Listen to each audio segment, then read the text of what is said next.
Hi, and welcome to the SaVeg podcast. I'm Rose, and I'm a content creator going by the handle Cheap Lazy Vegan, and I also own a vegan cafe by the same name as the podcast, which is SaVeg Cafe. And I'm Daniel, also a vegan and one of your favorite guest stars on Cheap Lazy Vegan's YouTube channel. We're two friends currently living in different countries, and we'll be giving our savage take on all things life, veganism, and the latest trending topics. So basically, whatever comes to our minds, because we love to talk. You are currently listening to the previous episode of this podcast, but if you would like to listen to this week's episode and get some exclusive content, go over to patreon.com/thesavagepodcast. Hello, everyone. Good morning and good afternoon, and welcome to another episode of the SaVeg Podcast.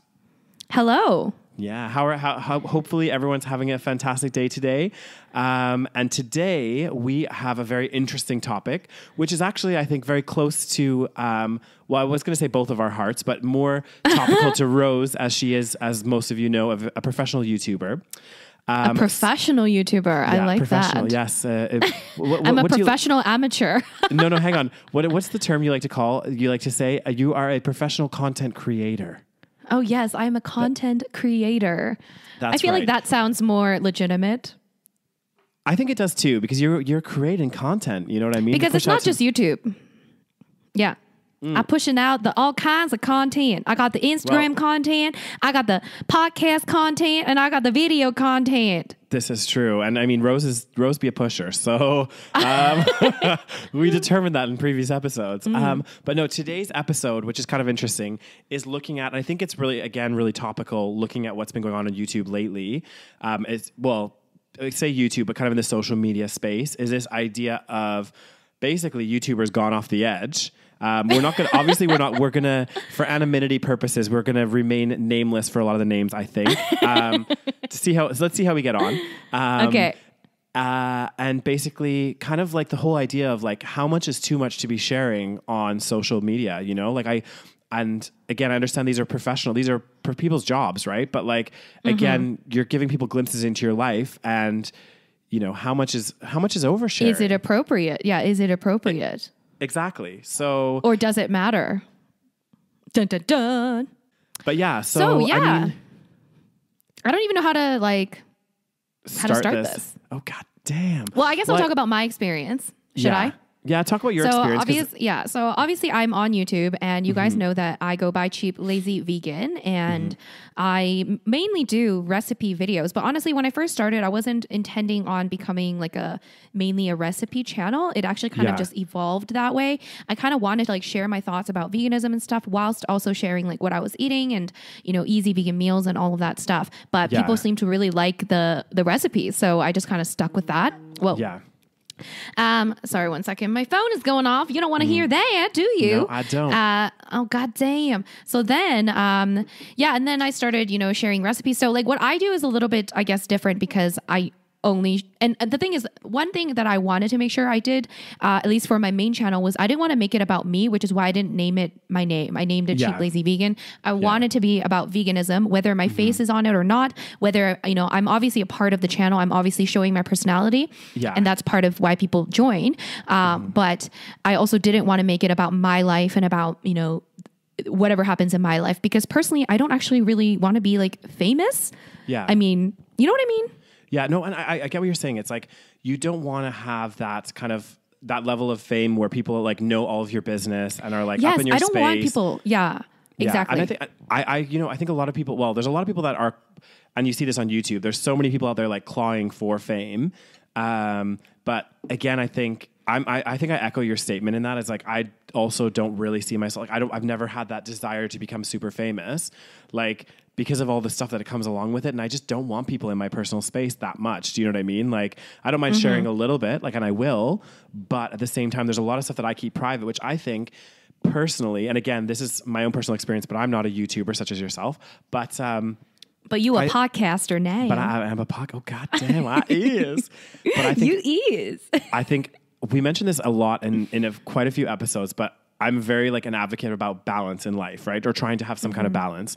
And I think when you put things so much on social media and so much, even on TV programs, whatever your method is of getting out the message or your content or whatever, the more you put out and the less that you have of your private life, the lines start to get really blurred. Yeah. And I think that's a dangerous line to be crossing personally, because I think it's important that you have that separation. It's like with anything.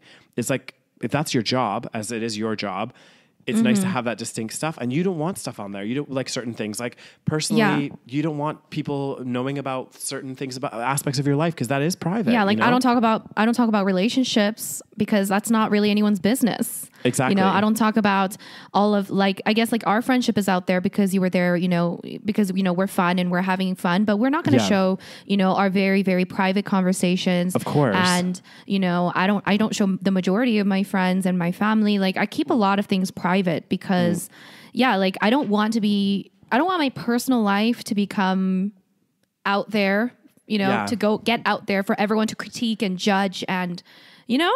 Exactly. Well, no, and exactly. And it's, you know, I think there's a fine line, and I get it that some people, this is how they make their living, right? Obviously through showing so much of their life. But then on the flip side, so I think one of the first things we can start talking about is about relationships per se. Right. So you see, and I've seen like so many in the last kind of like 4 months or so, like really big relationships, the ones that I've even followed, and kind of, it's interesting because like, and it's weird saying this, but like me watching some of these channels, you start to feel almost invested in these relationships, which is very weird. 100%. Yeah. And this is another 100%. reason why I don't think it's good to put your relationship on there, because other people get invested in your relationship that don't even have anything to do with your relationship. So, exactly. In the last kind of, I don't know, like 5 months to, 4 or 5 months, I've seen so many big breakups on social media, really public ones. And it's interesting because all of these people that are in these relationships feel the need, and of course I'm not them, I can't speak for them, but they feel the need to post these kind of breakup videos. Yeah.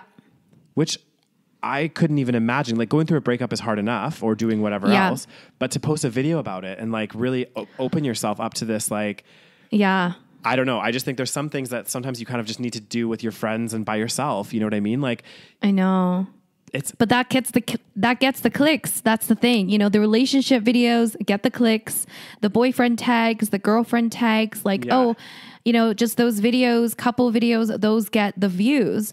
So I think that leads to the topic of discussion is like, you know, like how far is too far, and how much are you willing to do for fame and clout and all of those things?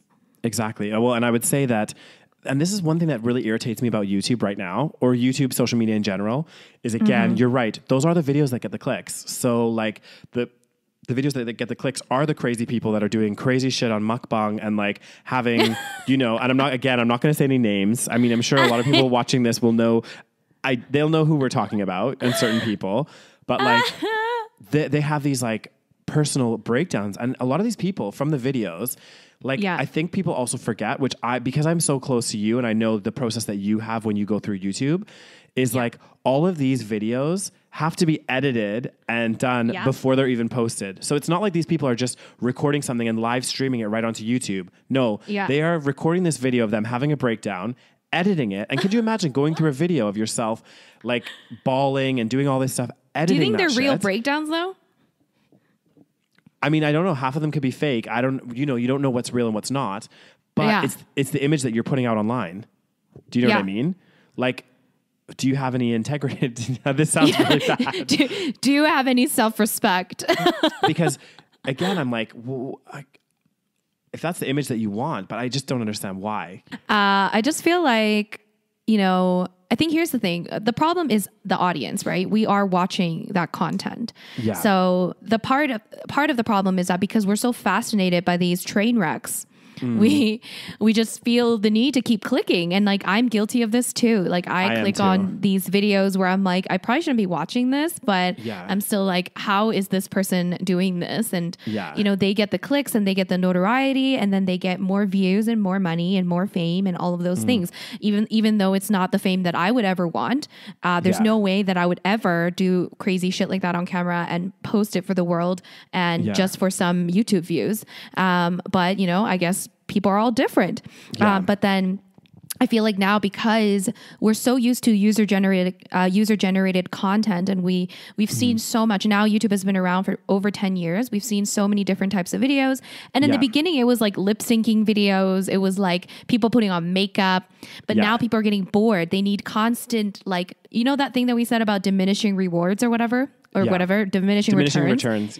Yeah. So it's like, you know, at first you were interested in the, you know, any sort of user generated video because that never existed before.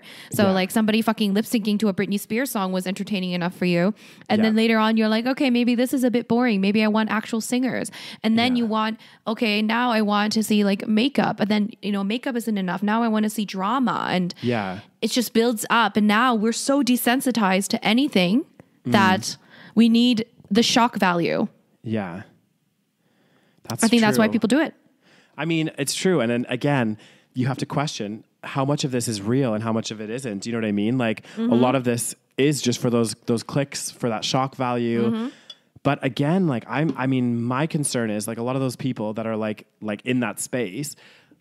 I mean, and maybe like I'm going to get some backlash for this, but like a lot of them, like they seem to be having some kind of like mental breakdowns, like real mental 100%. Breakdowns on They're camera. Not like this is not normal behavior. No, actually, this brings me to a very interesting point, actually. Oh, okay. So I watched this YouTube video, another YouTube video recently, and it was this guy that was talking about like social media and everything.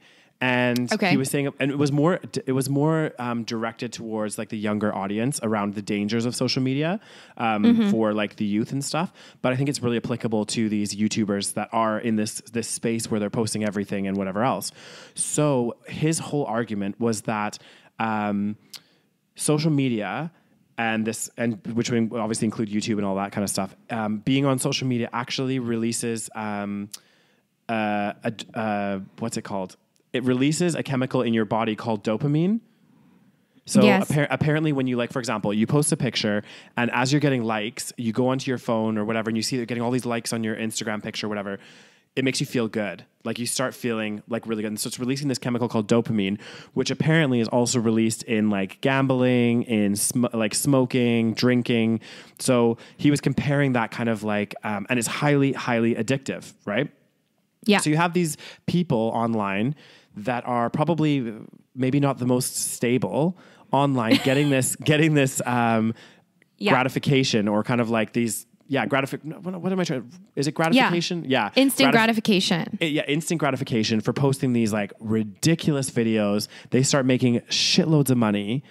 And it feeds this vicious cycle of this like constantly like addictive behavior or being addicted to that kind of constant instant gratification.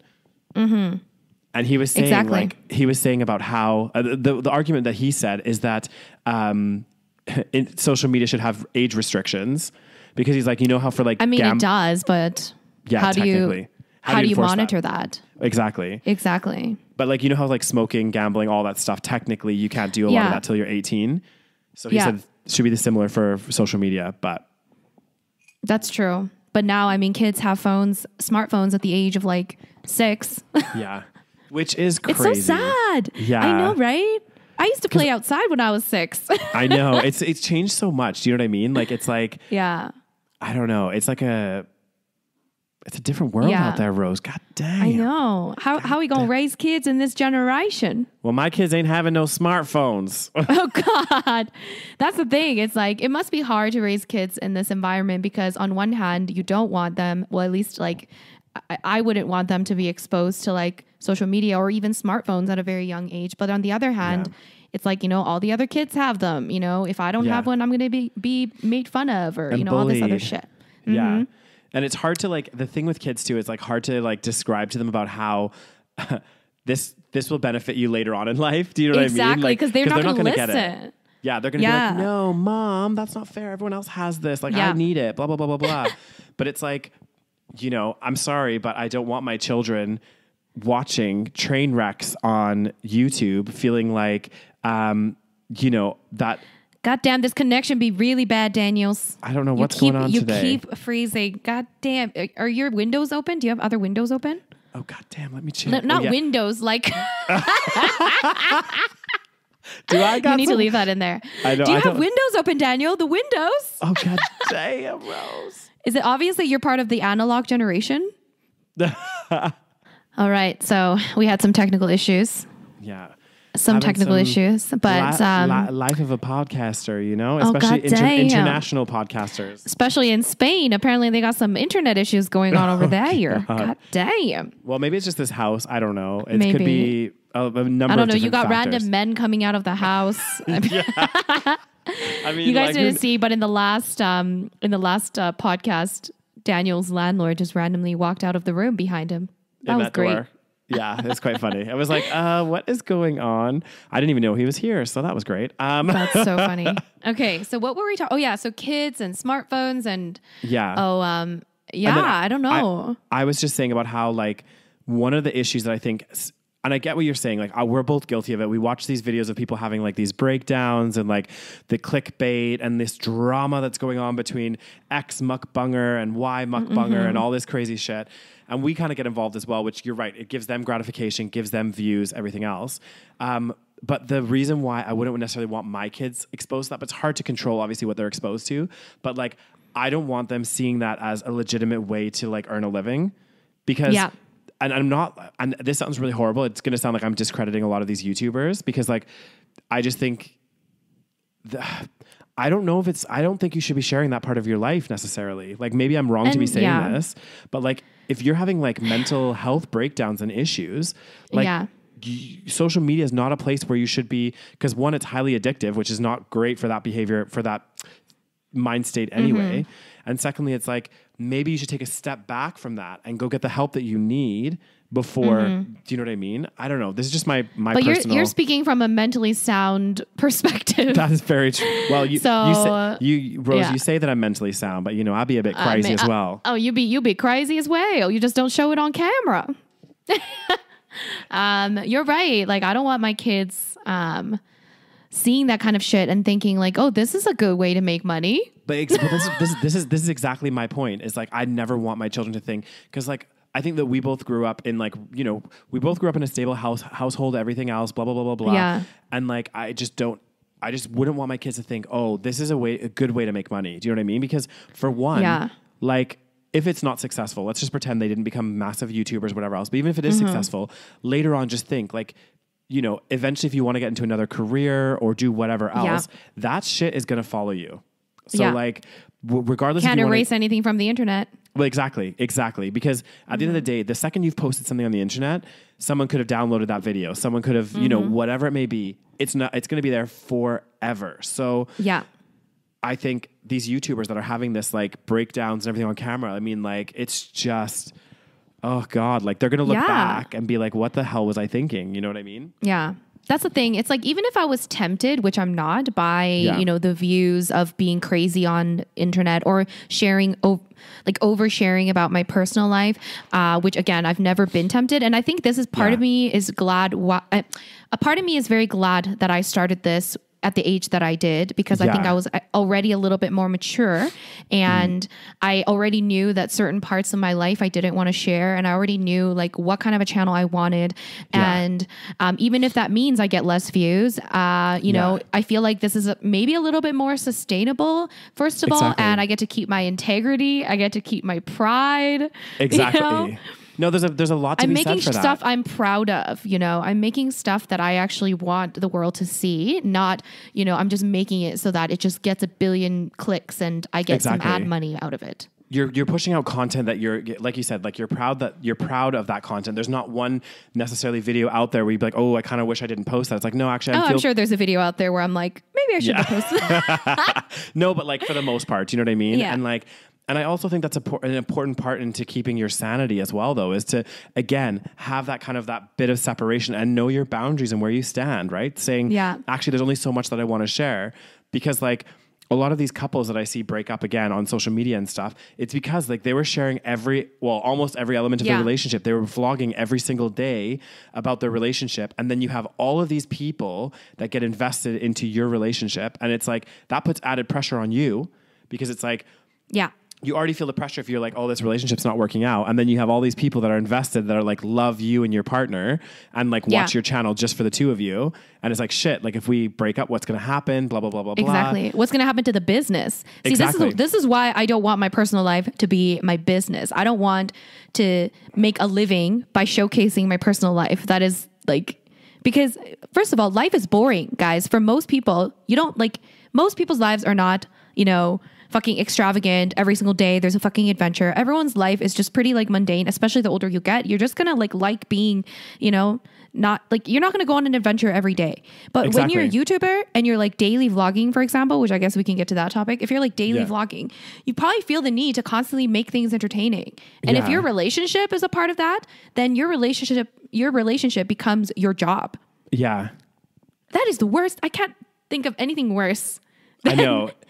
Yeah. Well, because it puts that added pressure. And like, think about it. Like, obviously, in any relationship that you're in, like, there's going to be times where you get sick of each other and you need a break. And like, you know, you're arguing about something. And like, obviously, you don't want to have that on camera. But like, you know, it's just like, it puts so much undue pressure where I'm like, I don't know. I just think, and you're right. Like, I guess thinking long term as well, because like obviously YouTube's a big thing right now, but like it is starting to get oversaturated, and like you know, long term you have to think about, okay, if you're creating this like social media content business, where do you go from there? Do you know what I mean? If you're putting so much of your life on display, is that sustainable? I don't know. It's just, can we talk about mukbangs for a second and how dangerous they are? Oh God damn, Rose! Yes, that brings us into I'll be part of the problem. I mean, you be the pusher. It comes from your culture, Rose. God damn. God damn, I know my culture be crazy as hell. So if you guys don't know, I'll just give you a little rundown in case you don't watch YouTube and in case you're not familiar with mukbang videos. Mukbang is a Korean word. It stands for eating show or eating broadcast. And that's exactly what it is. It's literally people filming themselves eating and broadcasting it. Yes, usually a lot of food, and broadcasting it to an audience. Now, it started in Korea and everyone thought it was the weirdest fucking thing. And then it became a trend all over the world. And I like to do mukbang videos. Yeah. On Mondays on my channel. Yeah, I have a question, just as a side note, about mukbang. So what do they call the mukbang stars in Korea? I know you know the answer to this one, Daniel. So they are called broadcast junkies, also known as BJs. Yes. Oh God. Sometimes I wish I could be like a consultant for, you know, everyone in Korea that doesn't speak English. So I could just be like, you might not want to call it that because it means something else in English, but you know. Yeah, but that happened. So the big mukbangers in Korea are called BJ stars. BJ stars, yes. Yeah, nice. Nice. I know, right? I mean, they do like to put things in their mouth. I mean, oh gosh. So that's the background of like mukbanging, right? Yes. And the problem is, the thing is, I try to be a responsible mukbanger, even though it probably doesn't get as many views, definitely. But I tried not to eat an extortionate amount of food. Although, you know, I do have a strong appetite. So I do like to have, you know, I do tend to eat more than the average person. Yeah. But I try not to have way too much food in front of me. And I definitely don't overeat to the point where I'm going to, you know, like I'm uncomfortable. I always eat until I want to stop. And I do try to add in healthier mukbang videos, and I try not to do junk food all the time. And I also don't do mukbang videos every single day. So those are the ways that I try to make it so that I am being a bit more responsible. But I think I need to even put a disclaimer on now, because I was talking about this with Angela, my roommate, and this is an actual like problem. It's a health crisis. It is a problem. Have you seen what these people eat? Yeah, I have. It's ridiculous. Like, it's to the point where it's like so extreme. And then, because I was thinking about this the other day, because I was watching certain mukbangers, and I was like watching, and I was like, oh, well, maybe they, space out their recordings, but it's like actually every second day they're eating these massive every day. Yeah. And it's like crazy. I'm thinking, imagine if they do like, you know how we do bulk recording of this podcast? I wonder if they bulk record the mukbangs. Oh my God. Could you imagine? Could you imagine like them eating like fucking, because it would be like McDonald's, for example, but it would be like it's their so whole disgusting. table is full of like 27 burgers and like chicken nuggets and everything. And then the next thing is like Popeyes with like cheese sauce and like all this crazy. And I'm like, imagine they bulk recorded that shit. Oh my God. And you know what? Someone commented this on one of my mukbang videos, and she said, she made a very good point, or she or he, I'm not sure, but she said, you know, it's funny that basically she said it's problematic that, you know, when a relatively thin individual, like an average size individual films a mukbang video eating like unhealthy food or lots of food, then it's like praised and, you know, looked on as something to be aspiring to, or like, you know, it's not criticized. But then if someone that's fat is doing that, then it's criticized. Yeah. Whereas it's still the same unhealthy food, it's still doing fucking bad things to our bodies. So a lot of these mukbangers are actually very skinny, and I don't know how the fuck they are, but they're very skinny. Some of them are very skinny. Shit that they eat, I'm like, how? I know. But that doesn't mean that they're healthy. You know, that's exactly the thing. So they're still promoting very unhealthy, you know, eating on their videos. Yeah. So I think that it should be something that we should be calling them out on, because a lot of them don't get any flack for it. And they're eating like 20 burgers in one sitting. And I'm like, so if that person was fat, they would get a lot of flack. Yeah. You know? I think the thing is too, and we talked about this, and this links back to talking about, again, YouTubers like oversharing and all this kind of stuff.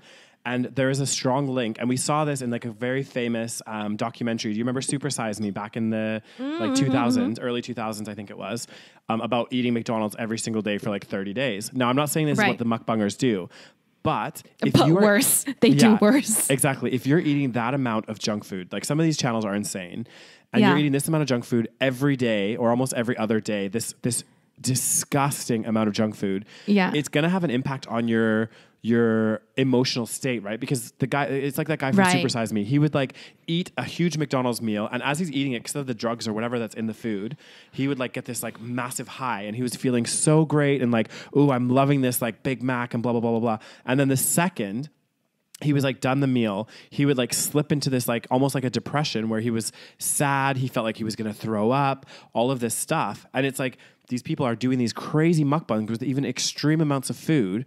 So it's not going to be good for your mental well-being either.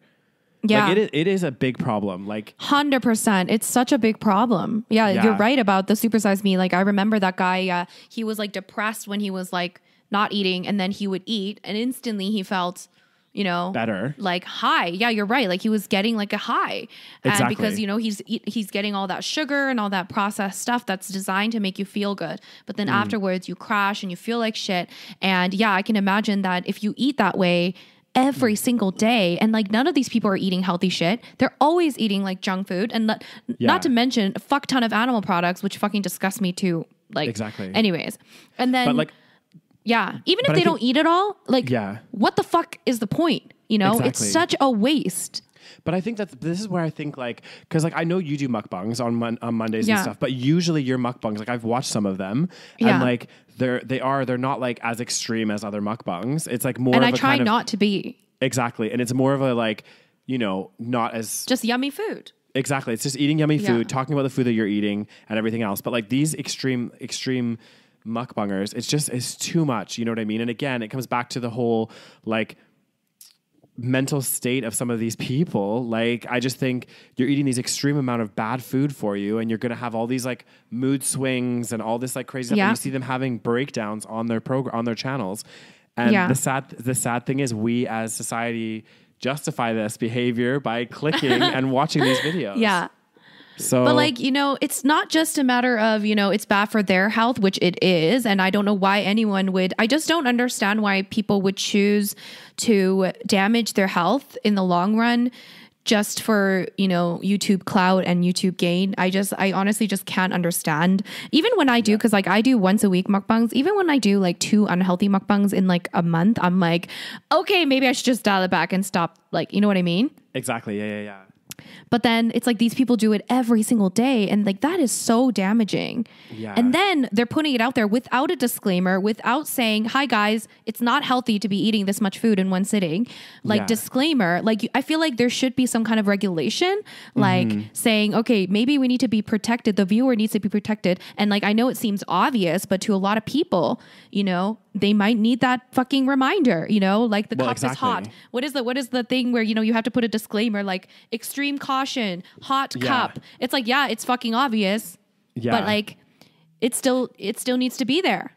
And the thing is though, and we also, me and you, where we're talking about this now, and probably a lot of our listeners as well, would say, yeah, okay, that's obvious. But we have to remember that young kids are watching this, really impressionable young kids. And so that's why the disclaimers need to be on there. And that's why, but I do think in general, like, well, not in general, there still needs to be a long way to go, because this whole idea of like social media and everything else is still new to like businesses, to like corporations and all this kind of stuff. And I think they're starting to do like now, if it's an ad on Instagram and stuff, they have to like kind of, they're starting to say hashtag ad. There's more regulation. Yeah, exactly. So it's starting to come into place, but I do agree with certain videos and content. And I actually think, going back to the whole idea of like mental breakdowns and these people going crazy on camera, maybe there should be little disclaimers on those as well. You know what I mean? About, you know, no, but like, honestly, like, you know, this is, I don't know what disclaimer they would put on there. Like, do not act like this. But like, I don't know, there needs to be something because it's just not really like, I don't know. And then the thing is, they also see that a lot of, not everyone, but a lot of these mukbangers, like I said, are skinny. A lot of them are attractive. And then they see this attractive skinny person eating, you know, 50 million calories in one sitting, and they think, oh, wow, you know, like that person's eating that much. It can't be that bad for you, because again, we have a misconception that if you're skinny and you're eating healthy, bad food, you're healthy, which it's not true at all. Exactly. There's a lot of unhealthy skinny people. So, and again, I think I mentioned this in the previous mukbang, podcast we recorded, but like these people are still very young. They're like 20 years old.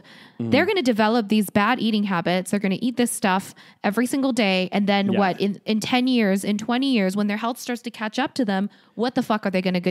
Exactly. You can't buy your health. Exactly. And also they have to remember that there's a lot of stuff going on under the surface of our bodies that, you know, they might, on the physical, we might look great and be like, oh, I'm really slim and whatever else. But like, your arteries, there's lots of other stuff that's going on underneath the surface, where it's like, if you're not taking care of your body properly, like you might be in shape, but your inside of your body could be like a rotten, horrible mess. You know what I mean? Like it just could be, oh God. Yeah. Not in a good place. So yeah. Crazy. So that's the mukbang rant. Yeah. So I think even though I don't think I am that bad, I think even me, I'm going to start putting little disclaimers, and I don't know, like I'm going to do something, because I feel like it's not something I want to, I don't know, like it's not something I want to promote, this kind of like binge eating culture. And but I do think like, well, going back to your mukbangs, I think they are a bit more tactful in a lot of ways, but I do think it'll be good maybe, at the beginning of the video or something, just be like, you know, guys, I'm not promoting binge eating or anything like that. I just want to, you know, sit down, have a dinner with you or whatever, and this is my video. Something like, I think that's good. And it's about being, what's the word? It's like socially conscious. You know what I mean? Like you're being just like being aware of what you're putting out there and trying to like, it's like some people just don't give a shit. They just put trash out there. Exactly. Well, and the thing is, again, it's about being proud about the content that you're putting out, but not just about being proud about it, but also knowing that like your content isn't negatively impacting others. You know what I mean? Like, or detrimental to like other people's well-being. What am I trying to say? You know what I mean? You know yes, I know what you mean. I know what you mean. Now, shall we delve into a different topic? Yes. The same topic. Mm-hmm. Yeah, it's still about YouTubers gone off the edge, but this is kind of the umbrella of everything we'd be talking about. Mm-hmm. So the next topic, which is going to spark a whole ton of controversy, if I do say so myself. Okay. It's about children in YouTube. Oh, shit. Yeah. Oh, so families and children doing YouTube. Exactly. So it's about families and YouTube and children and YouTube, that kind of. What's your opinion on this?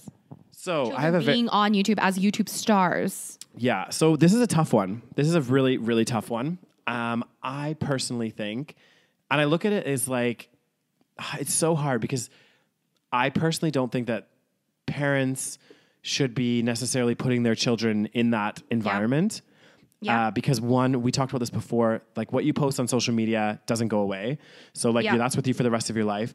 Also, I think especially like young children, they don't have a conscious choice, if you know what I mean. Like, and also they're unduly, there's like a word for it, but you know, someone that's like in a position of power to you, such as your parents, such as a doctor or whoever else, they have undue influence on your decisions. So like as a child, you're not going to be able to make that conscious decision as to, I don't want to do this. So you're going to go along with it, right? Because it's your parents telling you, like, let's film some videos.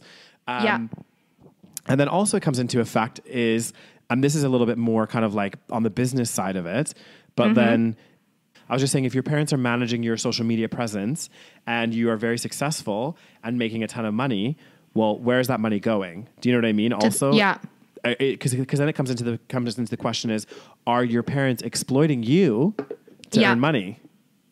It's true. And do you think yes? I mean, I think they're probably parents that are having their children in the social media space. And again, I'm talking about like very, very young children, because again, they don't have this consciousness as to whether or not they want to be online or not, and whether or not they want the whole thing broadcasted. Now, the reason I was having difficulties in the beginning, but now that I'm thinking about this topic, is because I was thinking about child stars that become movie stars, right? Yeah. But then I thought to myself, because, okay, so there's two things about child movie stars. And the reason I'm bringing this up is because it's kind of similar, but quite different than YouTube children as well. Okay. Number one, a child movie star is doing a distinct movie project that has a script that's for a movie. It's not their life. It's not their personal shit that's going on. It's an actual movie, okay? Yeah. It's not like YouTube.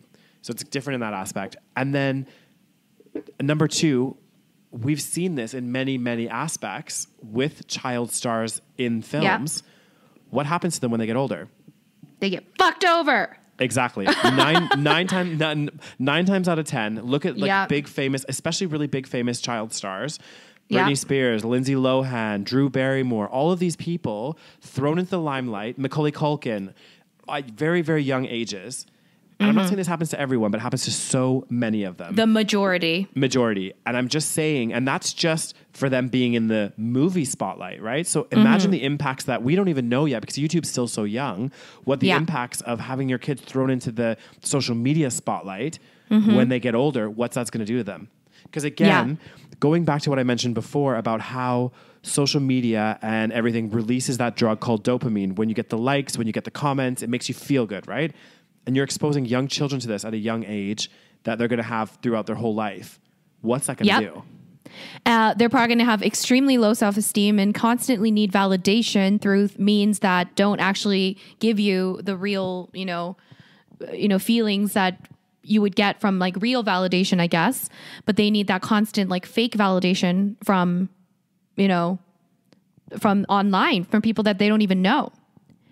And I don't know. I mean, there's probably some other major impacts that we don't know about. But exactly. And this is the thing. It's also because YouTube, like you mentioned before, it's like 10, 15, maybe 15 years old, right? Yeah. And it's not been around long enough to see what those impacts are going to be. So I think it's different than like, for example, like some of my friends have kids, they'll post like a picture of their family on Facebook, right? Yeah. Like, very, very different. It's like a controlled, like, I don't know. It's a different kind of... It's Facebook, very different. Exactly. Versus family vlogs.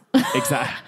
But this is it. Like, and I have to question, like, I'm sorry, but like, even if I became, and I'm saying this, obviously it's easier for me to say this because I'm not a famous YouTuber or whatever else, but like, I think that again, I'd want that separation of my private life, and I wouldn't want my kids exposed to that. You know what I mean? Oh, no, I think it would definitely, if I had kids, for sure, I would not. I mean, maybe I might show their face in a video, but I don't want them. Exactly. I don't want them to be in the limelight. I don't want them to be broadcast and their lives to be broadcast to the public and shown to every single person. And it's just I feel like this is obvious, and I'm shocked that, that we have to even say this, but there's so many channels out there, family channels, that are literally making millions of dollars from showing their kids' lives every single day and having their kids like parade around with cameras, and it's fucked. It's really messed up. I mean, it just, and again, like I just don't see why, as a parent, and again, it's hard for us to say because we're not parents, but again, I feel so strongly about this. But like, as a parent, or if I was a parent, like, I wouldn't want my kids on YouTube. Like, I wouldn't want them, especially like young kids, like, you know, having them like 3 years old and their first dating experience and have the vlog in their face and like all this stuff. And it's kind of like, okay, like, come on. Like, and again, it's like, pick and choose, but like there's some videos of little children, like little kids that their parents have put up that are actually really adorable. It's a short snippet. It's nothing crazy, but we're talking about like the Korean girl. This is what I was thinking of. Yeah. Like her parents, they only put like one little snippet of a funny behavior. That's it. Yeah. Okay, fine. But like, we're talking about like families that are making millions, basically exploiting their children. Like, I'm sorry, I know that sounds really bad, but that's essentially what they're doing, right? Like, you're talking families that have, you know, multiple Instagram accounts, multiple YouTube channels based on their children. Yeah. And, you know, like, I always think, I'm like, are they even allowed to technically, don't you have to be like 18 to join Instagram and YouTube and all that stuff? It's like, technically, they should not really be even allowed to have a channel that is centered around them. But exactly, that's where I'm like, but again, this is where I think that regulation, government regulation and things needs to start stepping in and being like, actually, you know what? It's like, and I talk about child stars again with like movies and stuff. I do think it's slightly different. Whereas with YouTube, I just think like, you're right. You're supposed to be, I'm pretty sure for Instagram, you're supposed to be over 18. So like, there needs to be a bit more regulation on that, because how do all these like little kids have accounts and stuff? Like, you know? And I think like also, well, I think going back to the whole regulation thing, I think nowadays, now they have a new thing. There is a new thing called, I can't remember what it was called, but it's about, finally, I think YouTube, I think a lot of people are not happy about this because, I mean, YouTube kind of fucks up anyways also, but I think overall it's probably needed. It's about advertising to children. So now actually things might change within the whole, have you heard about this, Daniel? Well, I did see the thing on, you know, for example, on our YouTube channel, like I was posting some videos and now you have to specify if it's made for kids or not. Yeah, so that wasn't there before, and now it's there because now if your channel is solely, you know, for kids, intended for kids, then I think you get very limited ads, or maybe you're not allowed ads, and I think you're not allowed comments and stuff like that. So basically, because there's so many of these kids channels that we don't even know about, Daniel, that literally are getting millions, if not billions of views. And they are advertising directly pretty much to children. Which is so bad. And it's illegal on television, I'm pretty sure. Like, there's laws against it on television. Yeah. Well, I think this is where government needs to crack down and step in. And, you know, also as an online community, because obviously the YouTube space is so huge that like it's impossible space for like government to navigate anyway. But people need to start like probably reporting those videos and stuff. You know what I mean? Like if that is the case, because, you know, they shouldn't be advertising to 3-year-olds. Do you know what I mean? Like that's watching a YouTube video with their like mom or whatever. And like, it's just so bad. Oh God. It's just, It's and just is it a coincidence that a lot of these family vlogging channels seems to have like 15 billion children? Well, this is the thing, you know, exactly. We could, Daniel? Did you hear that? Yeah, I said about you were talking about how it's interesting that the families have more than one children or more than one child, you know? Yes. And they constantly just keep getting, they're very fertile people. They just keep getting more and more pregnant. Exactly. And then all those kids will have their own channels and Instagram accounts from the day that they're born, which again, I would question, if I were a parent in that situation, which I wouldn't be because I wouldn't do that. But if I were, I would question my desire to have children, because I think even if I'm sure that they actually do want to have more children, but I think subconsciously, on a subconscious level, you would probably still consider, if I had another child right now, I could get so many more views through a birthing video, through, you know, a pregnancy announcement video. I mean, wouldn't you question that? I would. And it does really bother me, because I just feel like those kids aren't making a conscious decision. Like they are being, these children on these channels are technically being exploited. Like, I'm sorry, the parents could argue and say, well, no, we had a conversation with them. I'm like, okay, they're 3 years old. Like they're not comprehending what you're throwing down. Yeah. It's like when you're signing a legal contract. So there's a few things that you have to have. I think it's like compass state of mind. Like you have to be in the right state of mind. So you can't be under the influence of drugs or alcohol, and you have to be over the age of 18, right? So to enter a legally binding contract. And it's the same for these like young kids that are on these like YouTube channels. It's like you can have that conversation as much as you want with a 5-year-old. They are not going to comprehend anything. Yeah. Really. Because like they're not going to know what's going to happen. And and they don't even realize the extent of what's happening. Like how many people are watching and you know, what that's going to do to your career later on. And oh my God, I don't know. It's crazy. There's just so many. And we don't even know because it's only been like the 10, 15 years of YouTube. We're only when we get into our probably like 40s, right? Yeah. That we're going to start seeing these kids of YouTube become adults. And it's going to be crazy. Like, I mean, we're going to see maybe they'll start their own mental breakdown channels and, you know, all this like crazy stuff. Like, because like they're going to get older. People are going to be less interested in them because they're not as cute. It's like child stars, right? Like, like you mentioned, child actors, you know, a lot of them, unfortunately, a lot of kids that are really cute when they're young, unfortunately, are, you know, we become adults and, you know, we get uglier. That's what happens. Yeah. Okay. So a lot of them, you know, they get uglier and not uglier. They just get older and less interesting. Exactly. So the one thing that made them interesting, which was the fact that they were a cute little child, is no longer interesting. So now they're gonna, you know, what are they fucking gonna do? Exactly. I mean, it bothers me on so many levels because it's like this whole idea of exploitation and like it just frustrated. It's more like a frustrating thing because it's like, you're not giving these people, like, it would be like, for example, me, if I looked back and my parents had done this to me, for example, they had put me all over social media growing up from the moment I was born. I have my own Instagram account. I have my own, all of this stuff.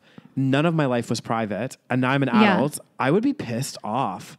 Right. I would be like, you talk about like, you know, adolescence and stuff. I would just be like, you know, like, why did you do that? Like, and also, where's all the money that you made from me? You know what I mean? Like, where's all that gone? You know, like, I'm just using this as an example, but like, you would question so much. You know what I mean? Like, why did my parents do that to me? Yeah. And like, you know? Even if you didn't question that, and even if because then you would probably think this is normal, right? So like you're raised in that environment, so you think, okay, it's normal for me to broadcast my life, but then why are people not watching me now? You know, and then you start to question your self-worth. You're like, oh my God, like, am I not pretty enough? Am I not interesting enough? And it's like, those are not things that like, you know, it's already hard enough growing up and being a teenager and growing into adulthood. But imagine doing that in the public eye and not even really having a say ever in it. Exactly. And it's like the Truman Show. Have you ever seen the Truman Show? Yeah, I did see the Truman Show. It is like that. It's like, and he didn't have a choice in that matter. You know what I mean? And he was forced in that situation. And it's interesting because you look at a lot of like, again, look at the celebrity space, not talking about certain celebrities because some of them are like, you know, but a lot of celebrities that have kids, they try to keep them as much as they can out of the public eye. Like they cover them when the paparazzis are there. They don't want their kids being exposed to that life. You know what I mean? Yeah. So I can't think of anything worse, especially for celebrities. I can't think of anything worse than like putting, you know, your precious little kid out there for the world to criticize and the world to like, you know. Exactly. And this is it. This is another thing is the world of social media, and as you know, and as I know as well, can be a really harsh place. And you're literally putting your kids out to a field of where there's multiple keyboard warriors and bullies. Yeah. Like, I mean, it's just, there's just let kids be kids. I know. There's just so much wrong with it. And it just really, really bothers me. And I know there's some channels that I used to kind of like the daily vlogging thing. So there's some channels I used to watch, and then just, you know, if they become more and more like kid focused, I'm just like, I don't know, maybe I'm just a cold hearted soul, but I'm just not interested in watching little kids running around. Like, no, well, and it's not just about them being cute little kids running around. It's the fact that like it's a little icky. Yeah. And you know that those kids don't have no idea what's going on. Yeah. They're being filmed. Yeah. And you know, again, it's like, when are you going to stop? Exactly. When's it going to stop? it just feels wrong. It just feels really wrong. Oh my God. This reminds me of something. So this reminds me of this story. So I know you're not as deep into the YouTube space, but there was a YouTube channel by the name Shay Tarts. Have you heard of the channel? No. So this guy named Shay Carl, he was like an OG YouTuber. So he like was in YouTube in the very beginning, and he was one of the more famous like daily vlogging kind of channels. So he has this big family of kids, and they were all part of it. And at that time, I think people just didn't really see a problem with this because, you know, people are going into this naively and thinking, oh, we're just being cute and sharing our daily lives. Anyways, they were on YouTube for a long time. I don't know if they still are, but basically all their kids were like basically growing up on YouTube. I think they have like 4 or 5 children, and they're all just like growing up on YouTube, and you know, their faces in the limelight, all that stuff. And then like a few years ago, Shay, the father was caught, and they have this like very wholesome image, like very like, you know, they're like Mormon and, you know, whatever. They have like a very clean image, but the father was caught basically kind of like messaging inappropriate things to a some chick, and like he's married obviously, and then this chick like released it, and like basically there was like this huge fucking scandal. So that happened, and then what? Imagine the shame on those kids, right? Like, fair enough, whatever, if you want to be on camera and if you want to do inappropriate stuff behind the scenes and risk getting caught, like whatever. But you have your kids there, and now their kids are going to know everything that happened, first of all, that they should not know about as children. Exactly. This is adult business. Now it's online for everyone to find out, and for their kids that are young to find out. And now they're also probably going to be bullied in school. They're going to be made fun of. And what the fuck is, like, you know, these kind of things can easily happen. Well, and by putting that channel out there with their children, they're automatically attaching the children to their image, if that makes sense. So you're right. The second that their father does something like that, tarnishes his reputation and his image. It's not just his image and reputation. It's all the kids and his wife and everyone that's in the videos with him get impacted by that, right? Like you're saying, people are going to know what's happened. And again, if he didn't have the kids in those videos and to begin with, no one would know who his children were, and no one would associate the two. So there would be no issue. So I mean, it's God damn. I'm just saying I have a very strong opinion on this, and you know, I can tell. Maybe at some point, it just really bothers me. And then maybe at some point we can have somebody on the podcast that can try to convince me otherwise, as an interview or whatever else. But I just feel like, and that's why I'm glad that we have this in our whole category of YouTubers going off the edge, because I think it's very fitting.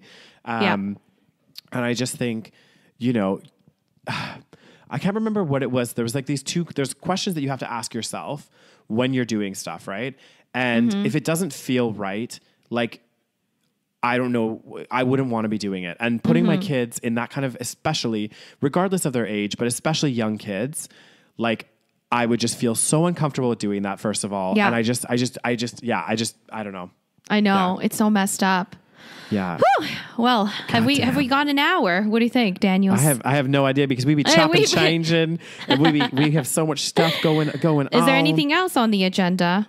Well, those were the main things I wanted to talk about. Can you think of anything else about YouTubers gone off the edge?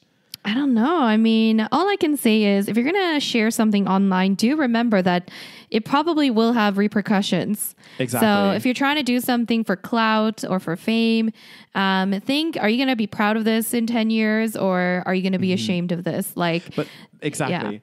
You should always, and I think not just on social media, but in life, ask yourself those questions. Like, is what I'm doing, is this something that I'm going to be, you know, proud of releasing to whoever, you know, be that social media or whatever. It's like, you need to really, really consider that. And also the people that you're doing it with, like, you need to make sure that you fully have like consent, and that, you know, I don't know.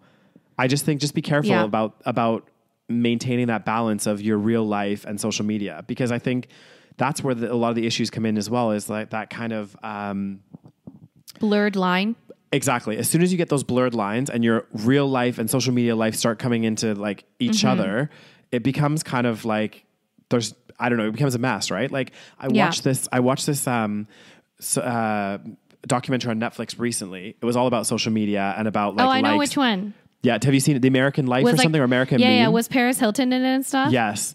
Paris Hilton, that Jewish... and like the guy that sprays champagne on people. So there's that famous... I can't remember the guy. He was miserable. Oh my God. It was so sad too. He was know. He was like admitting to the camera, he's like, I'm depressed. I don't want to go to these parties, but like, this is how I make my money. This is what I'm, you know, famous for. So he kept doing it and kept doing it and kept doing it.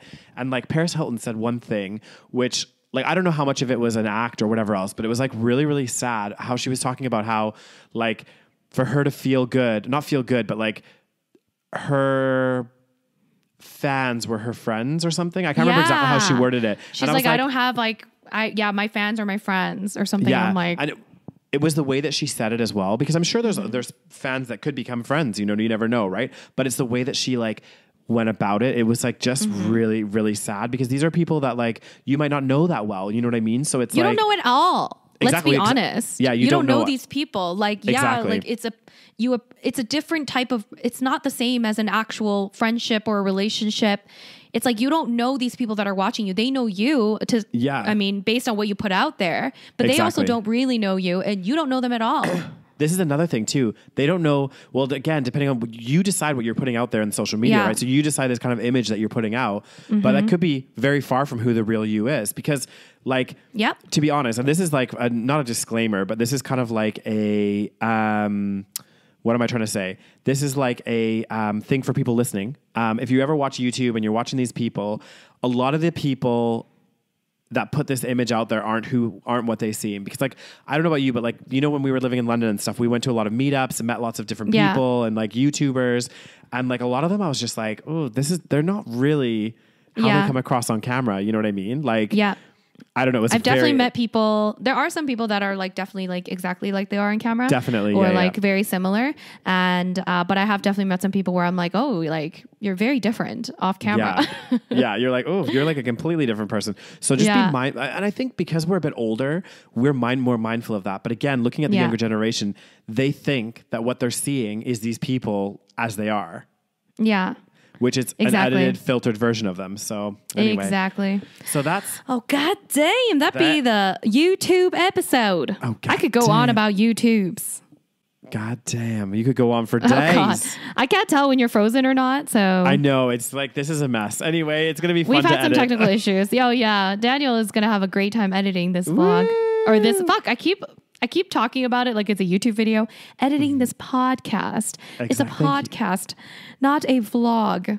Thank you, Roses. So, do we have a vegan nugget? Well, I was going to say, I gave the last vegan nugget in the last episode. Oh, okay. It's my turn. So I think if you could give us something delicious. Oh, I have a good one. I have a good vegan nugget. Let's hear it. Okay. My vegan nugget is that this is my tip for anybody that's interested in plant-based living. Shall I get a pen?